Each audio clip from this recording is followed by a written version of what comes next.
शिद्दत पसंद मुसलमान और शिद्दत पसंद इस्लामोफोबिक।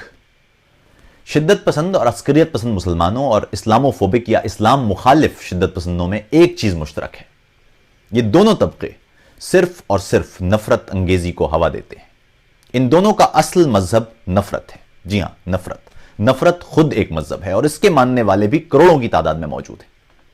यह मुमकिन है कि इस मजहब के किसी पैरोकार को अपने अकीदे का इल्म ना हो, मगर उसका एक एक अमल इस बात की दलील देता है और देता रहेगा। मजे की बात यह है कि ये दोनों तबके अवाम के सामने एक दूसरे के आमने सामने नजर आते हैं, मगर अंदरून खाना ये दोनों एक दूसरे से न सिर्फ जुड़े हुए हैं बल्कि एक दूसरे की मदद करते हैं, क्योंकि उन दोनों की ताकत का इन्हिसार एक दूसरे पर ही है और दोनों का हथियार नफरत और हदफ खौफ पैदा करना है। इंसानों के दरमियान नजरिए की बिना पर नफरत और इंसानों के दरमियान मुखालिफ नुक्ता हाय निगाह रखने वालों से खौफ।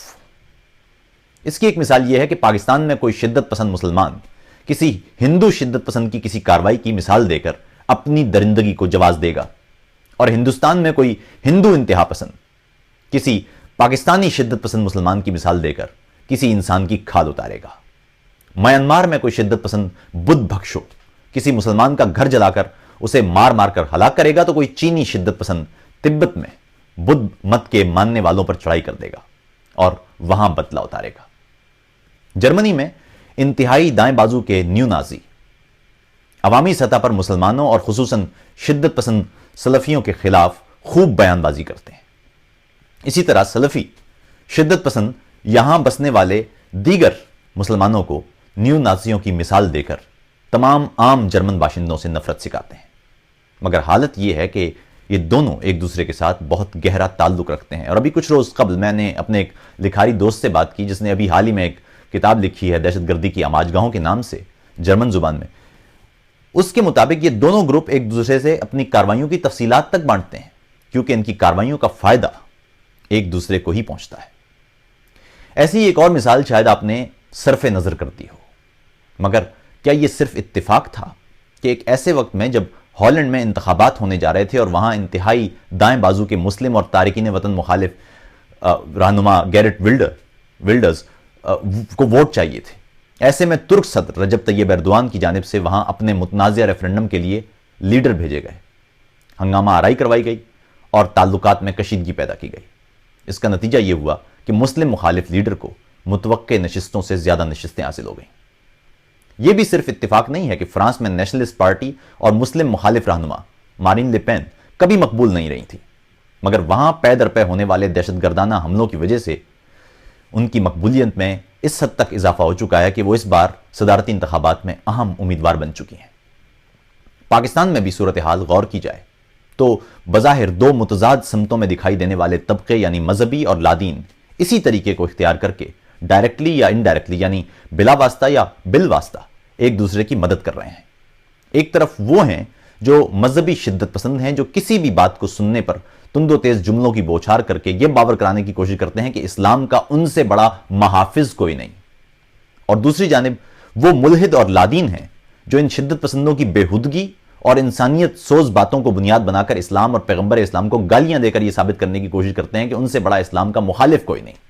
इस तुंदो तेज तकरार का नतीजा यह निकलता है कि ये दोनों शिद्दत पसंद हमारे माशरे में पहले से मौजूद फिरका वारियत, मसलक, मजहब, रंग, नस्ल और जाने कौन कौन सी दरारों को मजीद वुसअत देते हैं और हम असल मसाइल पर सोच और फिक्र करके उनका हल ढूंढने की बजाय जज्बाती होकर इन मदारियों के पैदा करदा माहौल का हिस्सा बन जाते हैं। बतौर सहाफी मेरा इन दोनों ही तबकों से सामना रहता है और मैंने अब तक यही नतीजा निकाला कि अगर सोशल मीडिया पर किसी मजहबी शिद्दत पसंद की पोस्ट देखें तो वहां आपको और सिर्फ फूल बूटे वाला इस्लामी मवाद दिखाई देगा। अमली तौर पर चाहे उनका किरदार 2 टके का ना हो, मगर अपनी बातों और पोस्टों में ये अफराद सिर्फ और सिर्फ ये बात साबित करने में मसरूफ रहेंगे कि मजहब के अलावा इंसान का कोई और मसला नहीं है। घर से बाहर निकलेंगे तो खवातीन पर जुमले भी कसेंगे, झूठ भी बोलेंगे और पैसा बनाने के लिए कोई मौका भी हाथ से जाने नहीं देंगे। दूसरी जानिब वो लादीन अफराद हैं जो सारा दिन इंटरनेट पर वो हदीसें ढूंढने निकले होते हैं जिनसे इस्लाम या पैगंबर इस्लाम को नीचा दिखाया जा सके। उनका मकसद सिर्फ और सिर्फ ये नजर आएगा कि उनकी जिंदगी का वाहिद मसला इस्लाम को नीचा दिखाने से ही इबारत है اور مذہب کے علاوہ اس دنیا میں انسان کا کوئی اور مسئلہ نہیں ہے۔ یہاں اگر آپ دیکھیں تو تمام تر فرق کے باوجود یہ دو باتیں وہ مشترک دکھائی دیں گی۔ ایک یہ کہ ان کا کردار کبھی انسانوں کے درمیان فرق کے خاتمے کی کوشش کرتا یا کسی بہتر مثال لائق نہیں ہوگا، اور دوسرا ان دونوں کے نزدیک مذہب کے علاوہ اس دنیا میں انسان کا کوئی اور مسئلہ نہیں۔ ہم جس دنیا میں رہتے ہیں وہ مسلسل ارتقاء اور مسلسل تبدیلی کی دنیا ہے۔ سائنس ہر روز نئی تحقیق اور جستجو کے ذریعے نئی کہکشائیں دریافت کر رہی ہے۔ انفارمیشن ٹیکنالوجی کی دنیا میں انقلاب آ رہے ہیں، نفسیات نیورو سائنس میں گرتی جا رہی ہے۔ وہ مشکل مضامین جن پر کل سوچنا بھی محال تھا، آج ان پر سائنس کے نئے باب لکھے جا رہے ہیں۔ خوابوں کو ٹی وی سکرینز پر دیکھنے کی مشقیں ہو رہی ہیں۔ سٹیم سیلز سے انسانی آزاد جانوروں کے جسموں پر اگائے جا رہے ہیں۔ لیزر گنز کے ذریعے گولی جیسی رفتار سے زمین کے گرد گردش کرتی سیٹلائٹس کو اندھا کرنے کا کام کیا جا رہا ہے۔ سمارٹ ٹی وی حتیٰ کہ مائکرو ویوز کے ذریعے انسانوں کی جاسوسی تک کی جا رہی ہے، اور جوہر کے اندر مادہ، رد مادہ، ڈارک میٹر، ڈارک انرجی جیسے اختراعوں پر کام ہو رہا ہے۔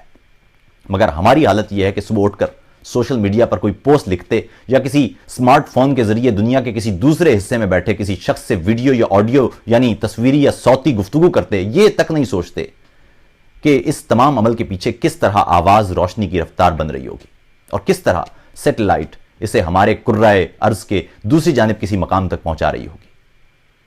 ہم جمعہ مبارک کا پیغام ارسال کر کے بس ثواب کمانا پسند کرتے ہیں، یا صرف اسلام کو نیچا دکھانے کے لیے کسی حدیث کے ساتھ کوئی بیہودہ تصویر جوڑ کر اپنے نظریات کو سکون بخش لیتے ہیں۔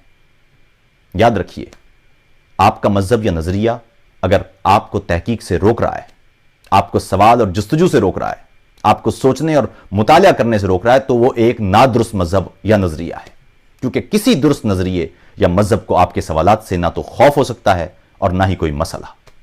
خدا ہے یا نہیں ہے، یہ سوال اپنی پھول بوٹوں والی پوسٹروں کے ذریعے ڈھونڈنے کی بجائے کتب کا مطالعہ کرنے، دنیا کی مختلف ثقافتوں اور فطرت کا مشاہدہ کرنے، یا فلسفے کی گھنیری بحثوں کو پڑھ کر جواب حاصل کرنے، یا کم از کم اپنے عمل سے ایک بہتر انسان کی صورت میں دوسرے افراد کے لیے مثالیہ اور انسانیت کے لیے بہترین کردار کی ترجمانی سے ممکن ہو سکتا ہے۔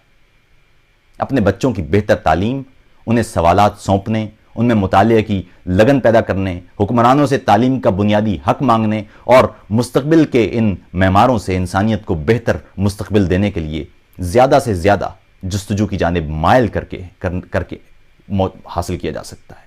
ان تمام مسائل سے باہر نکل سکتے ہیں جن کی وجہ سے ہم آج وہاں ہیں کہ 200 ملین افراد کے ملک کو وہ حیثیت بھی حاصل نہیں کہ ہم کسی دوسرے ملک کے سامنے پوری عظمت سے کھڑے ہو سکیں۔ نفرت کا مذہب اور نظریہ ترک کرنے کے لیے ہر طرح کی شدت پسندی، عسکریت پسندی اور فرقہ واریت کی تنسیخ کیجیے۔ یاد رکھیے، عظیم ملک عظیم قوم نہیں بناتے، بلکہ عظیم قوم ایک عظیم ملک تخلیق کرتی ہے۔